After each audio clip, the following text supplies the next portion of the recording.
Hello, hello, hello. Magandang araw sa inyong lahat.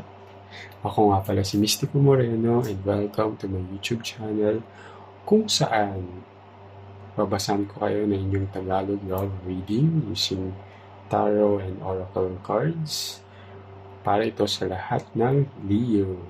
Okay? So, maraming salamat. Gusto kong magpasalamat sa inyong lahat for tuning into my channel.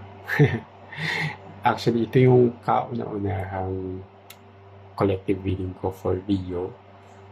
Alright, so sana mag-resonate sa inyo. Again, as a reminder, again, agad din, no? Hindi ko pa nga nasasabi.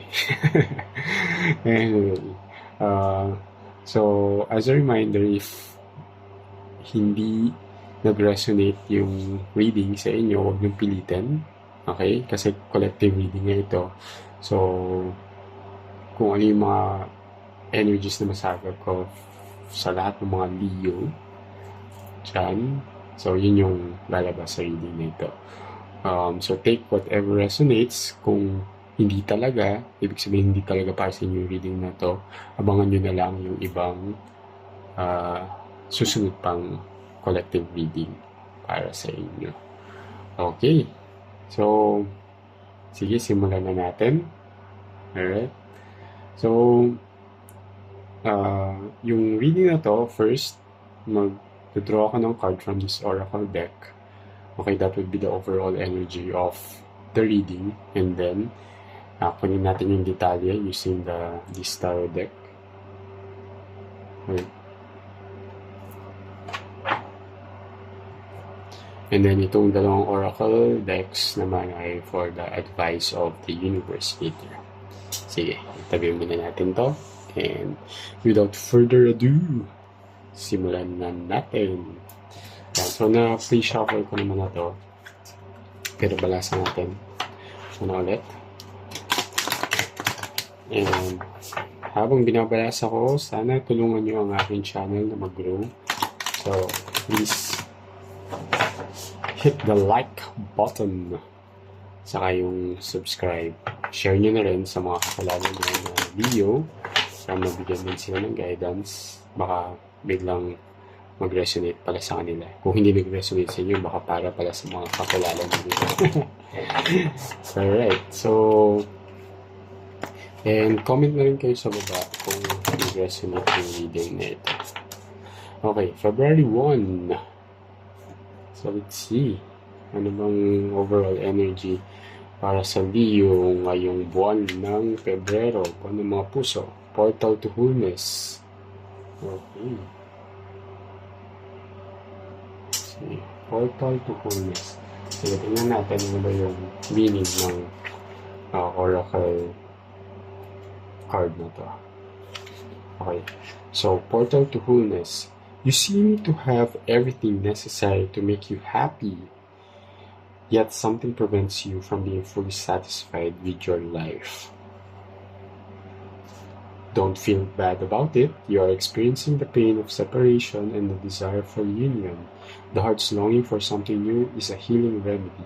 Your yearning will lead you, and you will reach a challenge. You are now ready to follow the thread of your longing to discover yourself. With a bouquet of roses in hand, the face is here to offer you the gift of yearning as the wine that pours joy and excitement into your life. He is inviting you to reach for your fullness through the energy of love. He whispers sweetly into your ears that something is needed to make your heart beat faster and pull you close. To know happiness, be open to exploring the unknown and ready to embrace the surprises that come along the way. The excitement of reaching from something you love can make you whole and heal the illness of your soul. By giving you goals to achieve, your life will be soon enriched. Okay, so, and the mantra of this oracle card, I am starting on a new and challenging journey to discover my inner needs for having a happier life. Oh, nice ha? So, sinasabi ng card na to ay alam mo kung ano yung magpapasaya sa iyo. Okay? So, sabi ni universe na alam mo talaga yung bagay na magpapasaya sa iyo. Merong merong mga parang, when it comes to love, since this is a love reading, so may hesitations, may mga doubts. However, if you take a leap of faith, diba, makikita mo yung talagang hinahanap mo na kaligayahan when it comes to love. So, sinasabi din dito that if there are some past wounds, mga naganap na heartbreak, loss, continue healing, okay? And once you're healed, okay, you will be guided dun sa right path for you to embrace new love. Okay? Sige. I-detalye na natin. Let's see anong sasabihin ni Universe using this tarot. Okay. Na-reshuffle ko na rin siya, pero basahin na natin ulit.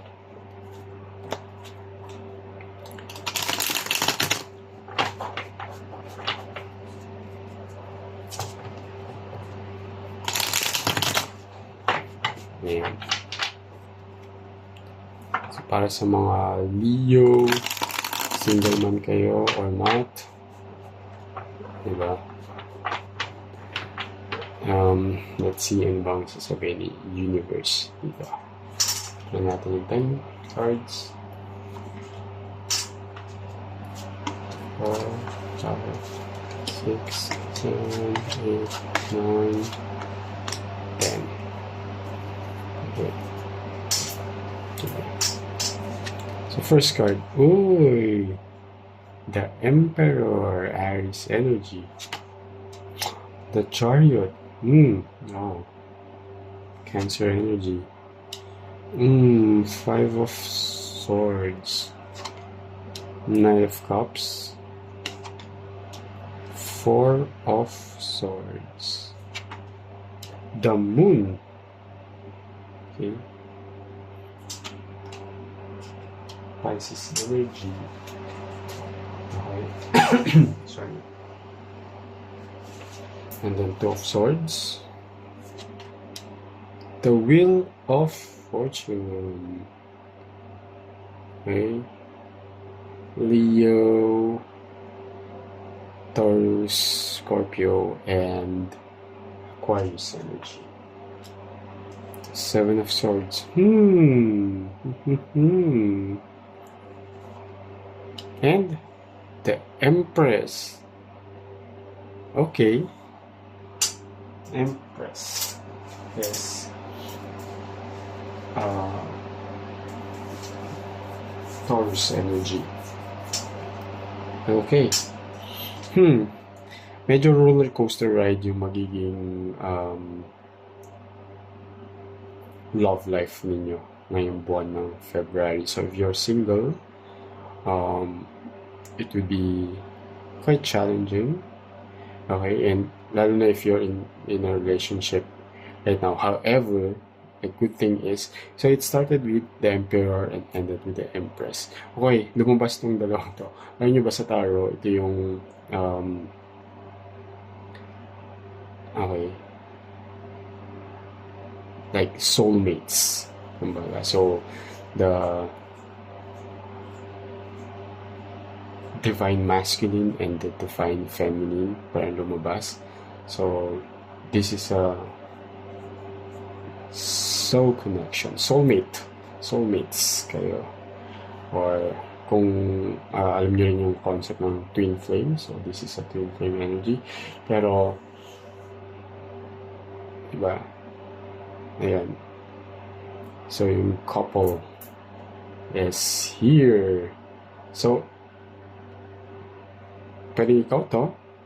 If you're the, sa tarot naman din walang gender siya. So, but lumabas si Emperor, tapos lumabas si Empress. Sakto yun pa yung una at huli. Diba parang kanta lang nila TJ at KZ. Diba? Palagi magkasama. Okay? So, it's a good energy. However, may mga challenges nga lang kayong pagdadaanan. So, si Emperor is a card of stability, Okay? And when it comes to love, siya talaga yung um, alam mo kung ano yung gusto mo when it comes to love. Okay? So, ikaw yan. So, alam mo na ano yung um, mga criteria mo sa taong mamahalin mo, ano yung non-negotiables mo. Okay? And the Chariot is a card of moving forward. Okay? So, there's a possibility, okay, na so may there's a, ang na-feel kong energy dito is parang may gusto kong i-pursue na tao. Okay? So, you're very determined to pursue this person. So, si Empress. Okay? So, and you're doing everything, okay, para makuha yung loob ng person mo, para magkagusto siya sa'yo, para ma-inlove siya sa'yo. Okay? However, you may seem to be parang magiging overwhelming yung dating mo dun sa person mo. Okay? So, lumabas si Five of Swords. So, si Five of Swords is a card of conflict, diba? And stress. So, yeah, and feeling ko dahil nga masyado kang, alam mo yun, parang adamant or parang too much na yung pagiging porsigido mo dun sa tao na yun na there's a tendency na na-overall na siya or nasasakal siya. Okay? Yun yung energy na nasasagap ko. Kaya, hinay-hinay lang. Okay? Hinay-hinay lang. Kasi, you won't, ayaw mo naman syempre na gusto mo yung tao tapos iiwasan ka niya dahil nga nasosobrahan na siya sa mga ginagawa mo. Alam mo yun, meron kasi may mga tao kasi na may tendency na kala nila, ay, tama lang naman yung ginagawa ko. For you, hindi siya sobra. Parang that's just how you express your emotions, express how you love this person. Pero para dun sa other person, kilalanin mo muna, syempre. Kasi baka nga sa mga ganung tendency na, kung wari, example na lang, kung araw-araw mong gusto makita, tapos, paano kung busy yung tao, tapos pipilitin mo pa rin makipagkita, di ba? Para sa iyo parang, kasi gusto ko ito makita kasi yun yan, namimiss kita, or ganun kita kamahal, di ba? Pero, put yourself on other people's shoes, di ba? Kung ikaw yun, kung wari, sobrang busy mo talaga, madami kang inaasikaso, tapos parang kinukulit ka ng isang person na yun. Di ba? Parang, ano ba yun? Give me some space. Parang ganun. Di ba? Okay, so give that person some space. Di ba? Wag din masyado na todo-todo sa mga actions na ginagawa. Well, again, that's just the energy na nasasagot ko. Alright. So, si Knight of Cups naman, kasi nga, very excited ka. There's so much affection in you. Kaya mo siya ginagawa. Okay? So, hinay-hinay lang. Tingnan mo, sinabi na ni Four of Swords. Si Four of Swords is a card of pausing and taking some rest. So, kalma ka lang. Okay? Alright? And the Moon naman is kasi so si Moon is a card of insecurity. Alam mo yun? Feeling ko may insecurity in you kaya ganun kakatodo mag-express ng feelings mo o ng emotions mo dun sa person mo. Okay? Kasi diba ang tendency natin na we overgive pag meron tayong insecurity na baka palitan ako pag hindi ko ito ginawa, or baka iwan niya ako, or baka mag-entertain siya ng iba kapag hindi ko siya laging tinitext or kinikita, di ba? Parang yun yung nasa utak mo, pero sa utak nung person mo, hindi naman pala ganun. Na parang okay lang sa akin na um, trust me na hindi naman ako mag-entertain ng iba, pero uh, let's just meet like 2 or 3 times a week. Ikaw gusto mo 5, 7, 7-Eleven, di ba? Di naman pwede. Di ba? Okay, so remove that insecurity, take a pause, uh, hinay-hinay, uh, and meron kang kailangan, yun nga, ito, no, medyo kinonfirm din siya ni Two of Swords. So, si Two of Swords kasi is a card of making difficult choices. Okay? And facing your fears. Okay? Kasi nga, face your fears. Whatever your insecurity is. Diba? I-face mo siya head on. Ano nga ba? Mag-reflect ka. Na para malaman mo kung tama din yung ginagawa mo. Alright? Kasi pwedeng sa'yo tama, pero sa POV ng ibang tao, lalo na ng taong mahal mo, hindi na pala. Okay? So, kasi once that you face your fears, okay, yan, diba si Wheel of Fortune, diba? So, si Wheel of Fortune is a card of destiny, diba? Destined naman kayo sa isa't isa. Huwag ka na mag-doubt. Huwag mo nang itodo masyado kasi hindi na kailangan. Gets? Kasi yan, si Emperor sa kasi Empress nandyan niya. The power couple ba sa tarot card. So, kayo yun. Okay? Hindi nyo na kailangan pa na parang i-prove sa isa't isa na mahal nyo isa't isa. At i-prove sa mundo na kayo talaga. Kasi kayo talaga. Okay? Kaya, kalma, okay? Yung insecurities mo, mag-reflect ka, and baguhin mo yung behaviors mo kasi rooted nga siya dun sa insecurities. Okay? Kasi, tingnan mo, lumabas si Seven of Swords. So, si Seven of Swords kasi is a card of manipulation. I mean, ang nafe-feel ko energy dito is hindi mo intention talaga na i-manipulate yung tao, pero you're trying to control the situation always.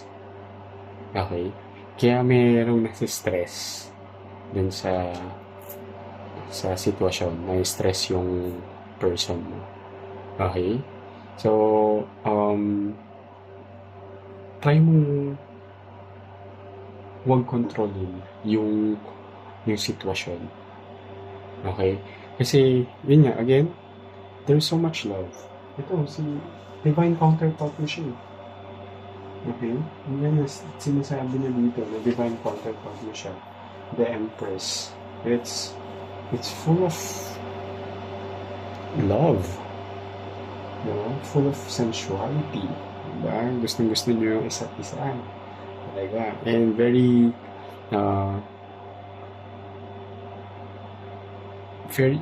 yung intimacy between sa inyo ay sobra-sobra na rin. Okay? So, you don't have to control the situation. And kung babalikan natin itong first oracle card nito, di ba? Ang sinasabi, alam mo kung ano yung magpapasaya sa'yo. Di ba? So, alam mo rin kung ano yung kailangan mong gawin at mga hindi mo na kailangan gawin pa. So, ayun. So, you don't really have to prove yourself too much. Kasi na-prove mo na. Mahal ka ng tao. Okay? So, hindi mo na kailangan laging mag-effort. Alam mo yun, not to the point na hindi ka na mag-effort, okay? Okay? Sinasabi lang niya na in moderation.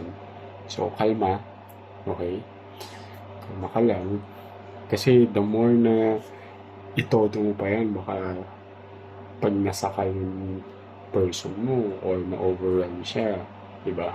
Baka lalong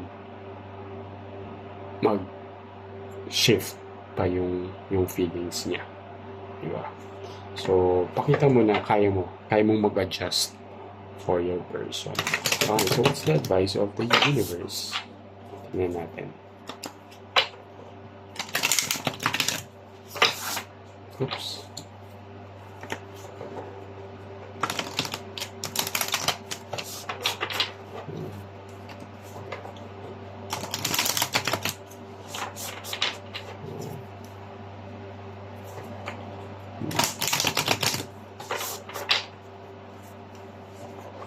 So again, habang binabalasan ko to, please, paki-like naman po ang video. Subscribe din kayo para updated kayo sa mga susunod pang collective love reading. And since it's a collective nga, this may not resonate in you. So kung gusto nyo magpa-personal reading, pwede rin naman. So iwan ko yung detalye sa baba, sa description box. And iwan ko yung email ko doon, tapos kontahan nyo na lang ako for personal reading. So, lumabas is bravery. Ayan! O diba? Be brave. Yan. Huwag ka na matakot na huwag ka matakot na mawawala tong person na to sa buhay mo kasi hindi. Okay.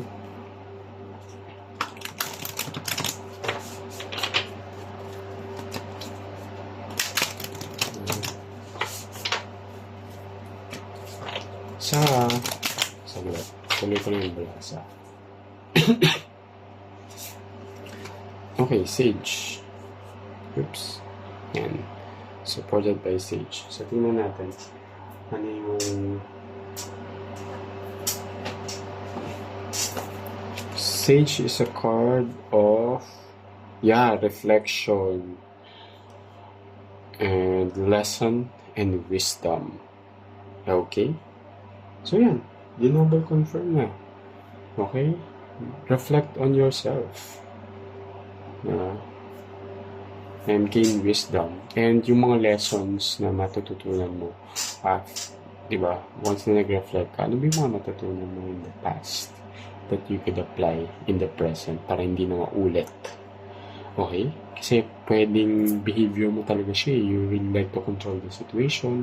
May mga insecurities ka. So, be brave to face it. Face your insecurities and work on it. Okay? Saka, yung when it comes to bravery, yun kasi, so, hindi siya yung absence ng fear.